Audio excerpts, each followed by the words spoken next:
పేద ప్రజలకు సేవ చేయటం కోసం రాత్రి పగలు పాటుపడుతూ ఉన్న డాక్టర్ భానుప్రసాద్ గారి వైద్య సేవలను ప్రశంసిస్తూ వారికి వైద్య శిరోమణి అనే బిరుదును ప్రదానం చేయడానికి విచ్చేసిన ఝాన్సీ రాణి, అసెంబ్లీ టైగర్, రాజకీయ చిత్రాంగి, దేవాదాయ శాఖ మంత్రి గౌరవనీయులు గంజాయి రంజని జనాను రంజని గంగవరం శైలజ గారికి ఈ బిరుదులన్నీ ఎవర్రా ఇచ్చేది?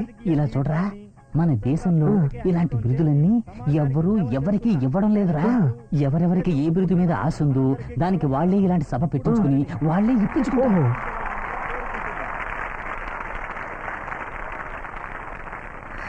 సభకు విచ్చేసిన అందరికీ వందనాలు. నా ప్రియ సోదరుడు భానుప్రసాద్ కు బిరుదు ఇవ్వడానికి నన్నెందుకు ఆహ్వానించారు? అతను సేవ చేస్తున్నాడు, నేను సేవ చేస్తున్నాను. నా గురించి మీ అందరికీ తెలుసు. ఎన్నో రాత్రులు, ఎన్నో ఊళ్లలో ఒళ్ళు దాచుకోకుండా పనిచేశాను ఈ దేశం కోసం. భగవంతుడు ఎప్పుడు స్వయంగా వచ్చి ప్రజలకు సేవ చెయ్యడు. ఈ భానుప్రసాద్ లాంటి కొందరిని సృష్టించి ఎన్నో ప్రాణాలు కాపాడుతున్నాడు. చదువుకొని తీసుకున్న డిగ్రీకే నువ్వు ఇంతవరకు న్యాయం చేయలేదు. ఈలోగా నీకు ఇంకో బిరుదు కావాల్సి వచ్చిందా? మానవ సేవే. హాస్పిటల్లో పనిచేసే 300 మంది అమ్మాయిల్ని అసభ్యంగా వీడియో తీసావే, ఆ ల్యాప్టాప్ నా దగ్గరే ఉంది. అది తీసుకెళ్లి కోర్టులో సబ్మిట్ చేశాననుకో, నీ హాస్పిటల్ సీల్డ్. అయ్యో, అంత పని చెయ్యదు ప్లీజ్. నీకేం కావాలి? నువ్వేం చేయమన్నా చేస్తాను అని చెప్పి ఏడుస్తాను అనుకున్నావరా? పురా ఫూల్. అందులో నా పరువు మాత్రమే కాదురా, నువ్వు సిస్టర్ సిస్టర్ అంటూ ఉంటావే, ఆ 300 మంది అమ్మాయిల పరువు కలిసి ఉందిరా. అది నువ్వు కోర్టులో ఇస్తే అందులో ఉన్న అంతమంది అవమానం తట్టుకోలేక కుటుంబంతో సహా ఆత్మహత్య చేసుకున్నారు. నా తమ్ముళ్ళిద్దరూ తప్పుగా చేసి దొరికిపోయారు. కానీ నేను అలా కాదు, తప్పు కరెక్ట్ గా చేస్తాను. అంత ఈజీగా ఎవరికి దొరకనరా. Petra phone.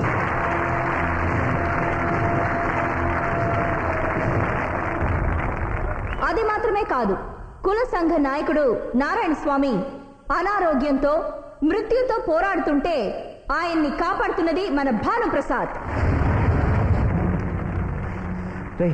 ఇక్కడి నుంచి హాస్పిటల్కి వెళ్ళడానికి ఎంతసేపు అవుతుంది? 20 నిమిషాలు అవుతుంది. ఈ ఫంక్షన్ పూర్తవడానికి అరగంట అవుతుంది. ఎన్ని బిరుదులు ఇచ్చినా సరిపోవు. ఆయనకి భారత రత్న రావాలి. సార్, ఎవరో తెలియదు సార్. నలుగురు వచ్చి కత్తితో బెదిరించి ఐసీ రూమ్ ని లాక్ చేస్తారు సార్.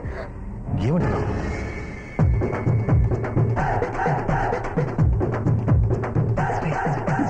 మిగిలింది నేను చెప్తానురా. ఐసీయూలో మీ కుల సంఘ అధ్యక్షుడు ఉత్తరాంధ్ర సింహం నారాయణ డ్రిప్స్ ఎక్కిస్తున్నారు. అతను ఊపిరి తీసుకోలేడని ముక్కు మీద పెట్టావే ఒక చూపు, దాన్ని నా ఫ్రెండ్ తీసేశాడే అనుకో. ఏంట్రా అనుకునేది? తీసేస్తే పని అయిపోద్ది.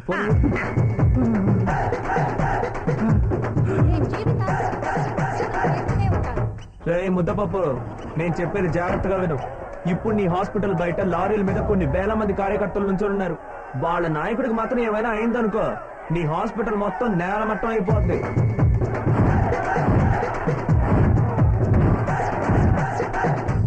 నువ్వు ఇప్పుడు ఏం చేస్తావంటే 100 మంది పేదవాళ్ళకి ఉచితంగా గుండె ఆపరేషన్ చేస్తానని ఆ ఫంక్షన్ లో అందరికీ వినపడేలా మైక్ లో ఓపెన్ గా అనౌన్స్ చేయాలి. 100 ఆపరేషన్ చేయాలంటే ఎంత ఖర్చు అవుతుందో తెలుసా? ఆల్రెడీ నువ్వు కోట్ల కొద్ది కొలగొట్టావుగా, అందులో నుంచి ఆపరా, ముసలోడు చచ్చిపోతాడేమో. పోతే పోనీరా, ఉండెవరినో ధరించాలి. కుల సంఘం నాయకుడు అన్న పేరుతో ఎంతమంది లేపేసి ఉంటాడు. చెప్పింది చేయకపోతే ట్యూబులు పీకేస్తాను. అంత పని చెయ్యొద్దు ప్లీజ్. ఇప్పుడు నువ్వు అనౌన్స్ చేయాలి, దాన్ని నా చెవులారా వినాలి. ఆ నమ్మకం నాకుంది. త్వరగా పో. నన్నెవరు రాజకీయాల నుంచి బయటికి లాగలేరు. ఈ రోజు మీ అందరి ముందు నేను ప్రకటన చేస్తున్నాను. 100 మంది లేని వాళ్ళకి ఉచితంగా గుండె ఆపరేషన్ చేయాల్సిన అవసరం వచ్చింది కనుక నేనే ఆపరేషన్లు చేస్తానని మీ అందరి ముందు ప్రకటిస్తున్నాను.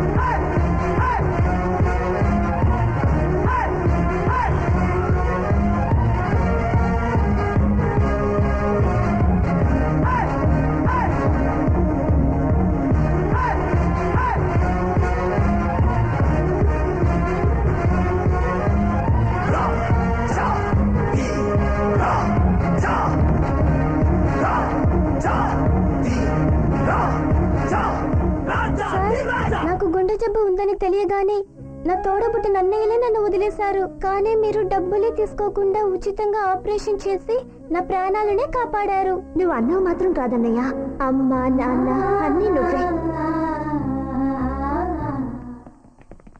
సార్ ఒక చిన్న ఇంటర్వ్యూ సార్ మీకు ఈ ఉచిత ఆపరేషన్ చేయాలన్న ఐడియా ఎలా వచ్చింది మా సార్? అన్నయ్య అడగాల్సిన ప్రశ్న ఇది. ఎవడో ఫోన్ చేసి బెదిరిస్తుంటే మా అన్నయ్య ఇవన్నీ చేస్తున్నాడు అనుకుంటున్నావా? మా అన్న లాంటి డాక్టర్ ని చూసావా నువ్వు? సింహం లాంటోడు ఉచితంగా 1000 మందికి గుండె ఆపరేషన్ చేయాలని మా అన్నయ్య కల. ఏమంటారా? ఆస్తి మొత్తం పోయినా సరే, ఉన్న ఇంటిని అమ్మేసి చివరికి రోడ్డు మీద భిక్ష ఎత్తుకున్నా సరే ఇచ్చిన మాటలు కాపాడుతారు. కరెక్ట్ గా చెప్పారు. అవును. మీరు స్టిల్ తీయండి, తీయండి. తీయండి. అన్నయ్య, ఇటు చూడు. మీరు స్టిల్ తీయండి.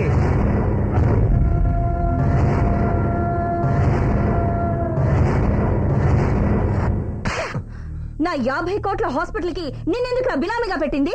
ఇలా ఉచితంగా ఆపరేషన్లు చేసి హాస్పిటల్ దివాలా తీయించి నన్ను నట్టేట్లు ముంచడానికా? హ, నువ్వు ఆ రోజు ఉచిత ఆపరేషన్లు అని అనౌన్స్ చేసినప్పుడు పబ్లిక్ ని మోసం చేస్తున్నావు అనుకున్నాను. హ, ఇప్పుడే తెలిసింది నువ్వు నన్ను మోసం చేశావు. అయ్యో, అలాంటిదేం లేదు మేడం. మొదటి నుంచి మమ్మల్ని ఫోన్లో బెదిరిస్తున్న వాడే కులసంఘ నాయకుడిని చంపేస్తానని నా చేత అలా చెప్పించాడు. క్షమించండి మేడం, తప్పుల మీద తప్పులు చేసి పేకల దాకా ఇరుక్కుపోయాం. దేవతలాగా మీరే మమ్మల్ని కాపాడాలి. అయ్యో, ఏంటిది? మగాళ్ళంటే సింహాల్లా ఉండొద్దు, ఇలా పుట్టుకని ఆడదని కాళ్ళ మీద పడ్డారు. నాకు ఇవన్నీ ఇష్టం ఉండవు. I don't like it. ఏమైనా పడ్డారుగా, కొంచెంసేపు అలాగే ఉండి లేవండి. నేను ఒకదాన్ని ఇక్కడ ఉన్నప్పుడు మీరెందుకు రద్దిగలు పడతారు? రే సేటు, నేనే గంగవరం శైలజని మాట్లాడుతున్నాను. ఇంకో 10 నిమిషాల్లో భానుప్రసాద్ హాస్పిటల్ పత్రాలు నా చేతికొచ్చి తీరాలి, లేదా మళ్ళీ నేను రాజస్థాన్కి వంట మీద పంపిస్తాన్రా. ఒకే ఫోన్ తో అది హాస్పిటల్ తీసేసుకుందిరా. అంత పదవి ఉందన్న పొగర్రా. పదవి లేదు, వంకాయ లేదు. అది గంజాయి అమ్ముకుంటున్న కాలంలో నగలు తాకట్టు పెట్టడానికి సేటు దగ్గరికి వెళ్ళినప్పుడు సేటు దీన్ని కలిపి ఉంచుకున్నాడు. వాడు మాత్రమే ఉంచుకున్నాడా? టోటల్ వైజాగే ఉంచుకుంది. అదంతా ఓల్డ్ లింక్ రా. ఆ. మండే సీఎం ఢిల్లీ నుంచి వస్తాడు. పోలీస్ శాఖ ఆయన చేతిలోనే ఉంది. ఆయనతో మాట్లాడి ఏసీగా ఉన్న నిన్ను కమిషనర్ని చేస్తాను. బతికిపో. నీ దుంపతేగా వాడికి మళ్ళీ పోస్టింగ్ వచ్చిందంటే వాడి అరాచకానికి అంతే ఉండదురా. తమ్ముడు, మేడంకి జ్యూస్ తీసుకురా. ఒరే, జ్యూస్ నువ్వు తీసుకెళ్ళావంటే ఆ లూజు నిన్ను చూస్తుంది. దాని చెల్లెలకి సైడ్ కొట్టింది, వీళ్ళ తమ్ముడివి నువ్వేనని తెలిస్తే ఏమవుతుంది? మనం వేసుకున్న ప్లాన్ అంతా వేస్ట్ అవుతుంది. అందుకని నేను తీసుకెళ్ళిస్తాను. లూస్ అది కాదు, నువ్వు. మన ఇద్దరిని కలిపే కదరా చూసింది. రేయ్, త్వరగా తీసుకురారా, మేడం వెయిట్ చేస్తున్నారు కదా. రేయ్, ఎంతసేపు రా, త్వరగా తీసుకురా. ఇప్పుడు ఏం చేస్తున్నావురా?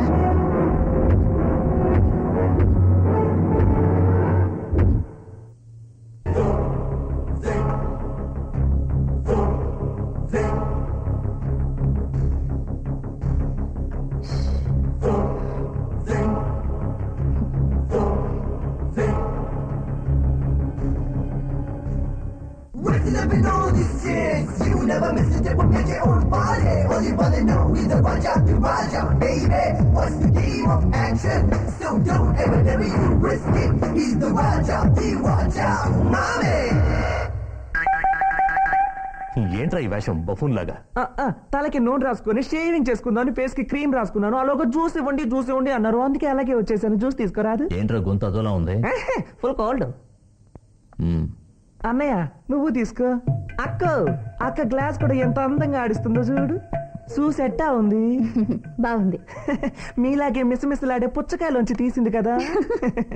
మా అన్నయ్యలందరికీ ఏవో పోస్ట్ ఇప్పించబోతున్నారంట కదా. నాకు చాలా సంతోషంగా ఉంది. కానీ ఒకటి, మీ పోస్ట్ జాగ్రత్తగా చూసుకోండి. ఏదో సచ్చినోడు వచ్చి లాగేసుకుంటాడు. అక్కో తెరుచుకోనుంది, మూసుకో. మీరు మూసుకున్నా తెరుచుకున్నట్టే ఉంది. అయ్యో. రేపే నేను చీఫ్ గెస్ట్ గా పాల్గొనే గుడి ఫంక్షన్ లో కార్యకర్తల్ని లారీల్లో దింపి పార్టీలో నాకే ప్రజల మద్దతు ఉందని ప్రూవ్ చేసి నెక్స్ట్ సీఎం పోస్ట్ కి పునాది వెయ్యబోతున్నాను రా. నువ్వు పదవిలో ఉంటేనే కదే మా అన్నెలకి పోస్టులు ఇప్పించేది.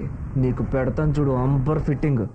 భద్రుడు తిరునాళ్లకు గుడి కార్యవర్గం ఏర్పాటు చేసిన సభలో ప్రసంగించడానికి మంత్రి శైలజ గారు విచ్చేస్తున్నారు. భక్తులందరూ ఈ సభలో పాల్గొని సభను జయప్రదం చేయవలసి. తెలుగింటి ఆడపడుచు మంత్రి శైలజ, తెలుగింటి ఆడపడుచు మంత్రి శైలజ, తెలుగింటి ఆడపడుచు మంత్రి.